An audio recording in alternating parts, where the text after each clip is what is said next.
Usually I would be standing on this stage over here conducting the college orchestra because I'm a music professor. But tonight I'm going to talk about my moonlight activities in the field of science and how they led to a cancer research lab and an important breakthrough. Over the past 8 years, I've had the great pleasure of working with some brilliant and dedicated scientists.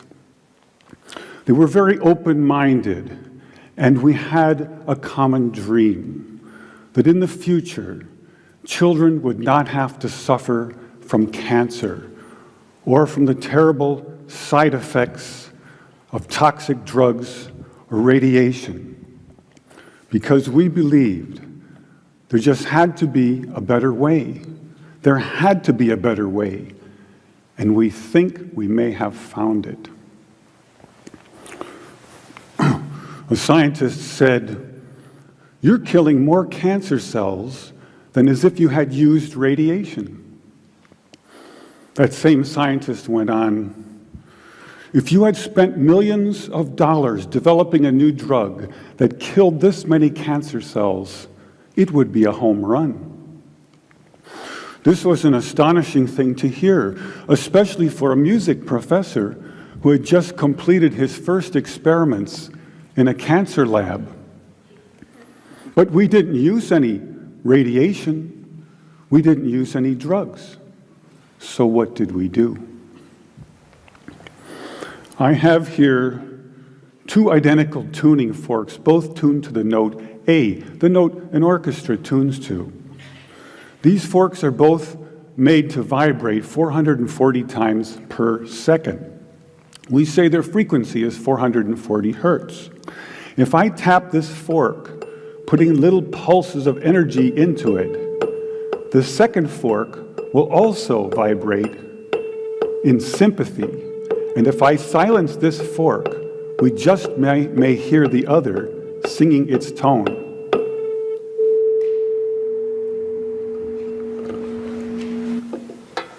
We say that I'm inducing a sympathetic resonant vibration in the second fork.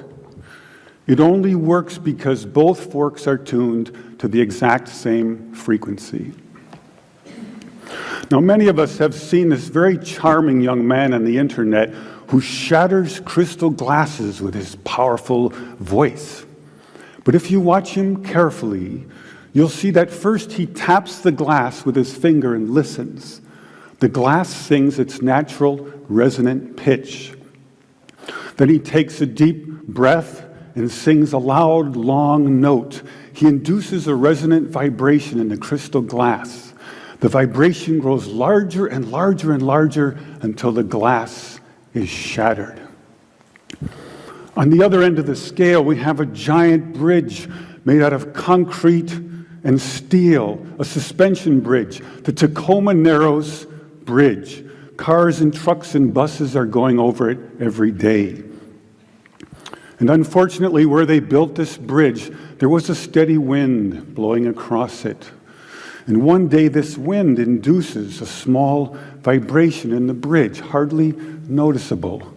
But the frequency of the vibration matches the resonant frequency of some part of the bridge. And the vibration gets larger and larger and larger until the bridge collapses into the river below. A destructive resonant frequency. So on one end of the scale, we have a giant concrete and steel bridge destroyed by resonance. And on the other, we have a small crystal glass shattered. So maybe we could shatter something even smaller, something really small, something you would need a microscope to see. Maybe we could shatter a living microorganism. But to do that, you'd need some sort of theory to serve as a basis. And we find that basis in a wonderful book called The Rainbow and the Worm, The Physics of Organisms, by a scientist, May Wan Ho. And that book makes a very strong case that living organisms and cells are liquid crystals, or in the least, they have many properties of liquid crystals. Now, we're all familiar with liquid crystals because they are in our laptop computer screens. LCD display, liquid crystal display. And we can change the qualities of the liquid crystals in our computer screen by sending special electronic signals to it. We can change the color and the shape on the screen with these signals. So maybe we could change a biological living liquid crystal with a special electronic signal. But in order to do that, we would need some kind of device. So we searched the US patent database, and we find this invention by a physician, Dr. James Baer of Albuquerque, New Mexico. It's called a resonant frequency therapy device, and its purpose is to induce a resonant vibration in a living organism or cell. And there are two really important things about this device. The first is that it uses a very special kind of antenna. They take a hollow glass sphere, they evacuate the air, they put in some helium gas, and when we send in our electronic signals, the helium gas lights up like a fluorescent light. An electrified gas is called a plasma. So this is called a plasma antenna. And it has many special properties uniquely suited for this kind of work. The second important aspect about Dr. Baer's invention is that the output always pulses. It's on, it's off, it's on, it's off. This is very important because when you're doing research on the effects of electromagnetic waves on living organisms and cells, if the signal is constantly on, you are in danger of inducing heat in those cells. And heat causes indiscriminate destruction. And we don't want that. We want targeted destruction.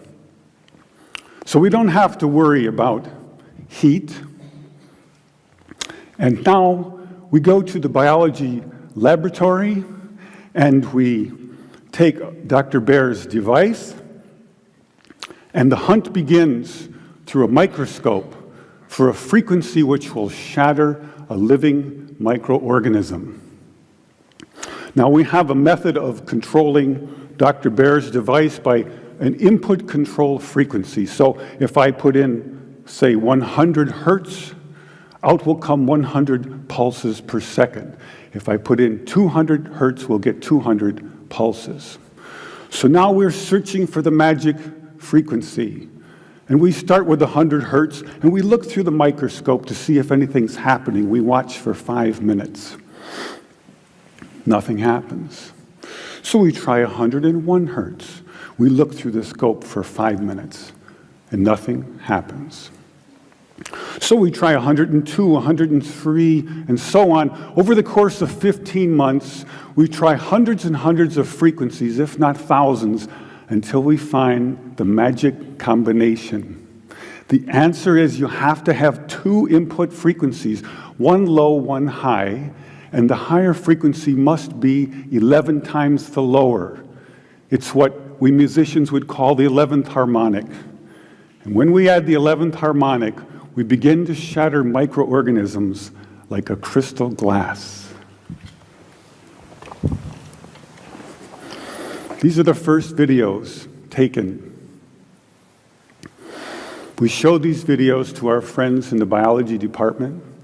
They said they hadn't seen anything quite like it. Seems to be a new phenomenon. These organisms are being shattered by our electronic signals. This is a harmless organism, almost friendly, a little blepharisma. And normally they're very fast swimmers, but when you approach a frequency to which they are vulnerable, they begin to slow down, then they stop, and then they begin to disintegrate within about 3 minutes. So now we know we can destroy a microorganism, and the question comes up, But can you target a specific organism with a specific frequency? So in this next video, you'll see a large organism in the center, a paramecium, undergoing disintegration, and swimming all around it, a tiny different organism, which is unharmed. If we're lucky, we'll also hear the audio as I narrate the experiment live in a noisy lab. Perhaps you can see this sort of fireworks effect happening in the growing blister to the right of the organism. And here comes a little neighbor, wondering what's going on. Who's testing. And you can see blisters forming now on the lower left quadrant and upper left quadrant.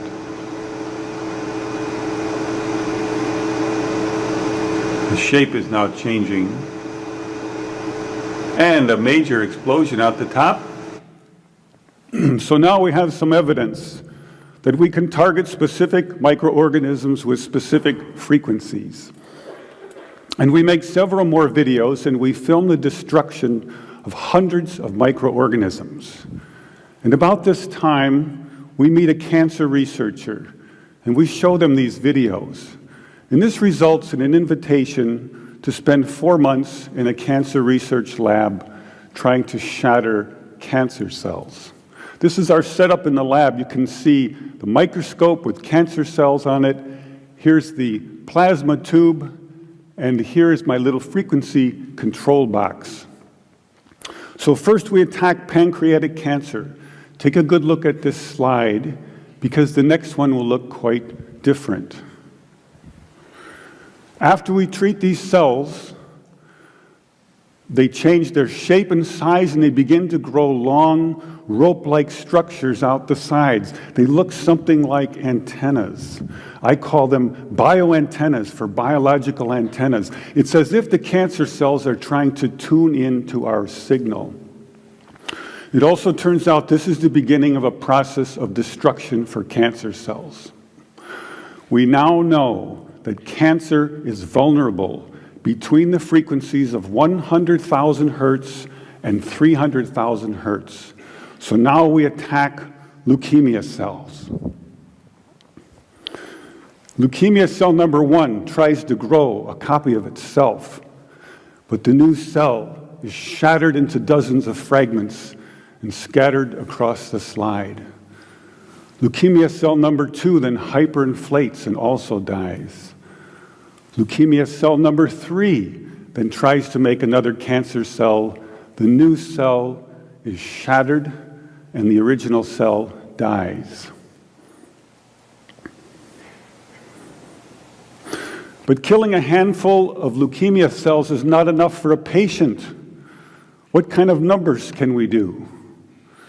In repeated controlled laboratory experiments, independently assayed by the 2 top experts, we killed an average of 25% to 42% of the leukemia cells, as high as 60%. They also determined that we slowed the growth rate of the cancer by as much as 65%, so a double effect. Now we attack ovarian cancer cells. This is a more distant shot. Here you see brackets coming up around the cells, showing groups of ovarian cancer cells which are being destroyed.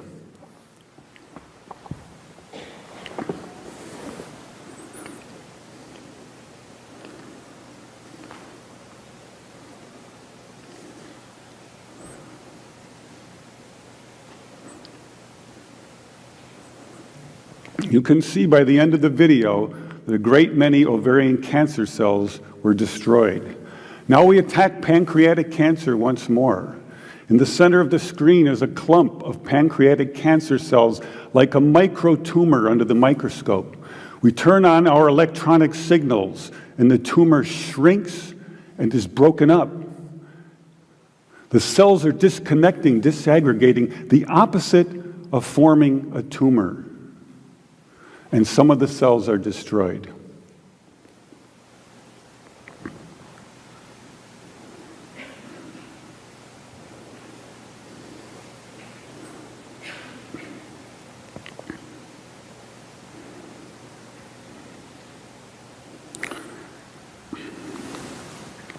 In our most recent work, we attacked the deadly organism MRSA.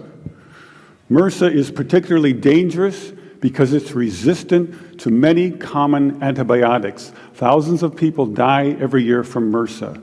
They have drugs for it, but they have very toxic side effects. We found that our electronic signals could actually eliminate antibiotic resistance in MRSA. Then by adding a very small amount of a common antibiotic, we were able to kill MRSA and slow its growth rate. Since I was a 17-year-old high school student with twin interests in both music and science, I never imagined the two would come together in a cancer research lab. I now believe that the future cancer treatment rooms for children will be a very different place. It will be a pleasant place where children gather and make new friends. They probably won't even know they're sick. They'll draw pictures, color in their books, play with their toys, all the while unaware that above them are beautiful blue, pinkish plasma lights emanating healing, pulsing electric fields, shattering their cancer painlessly and non-toxically, one cell at a time. Thank you.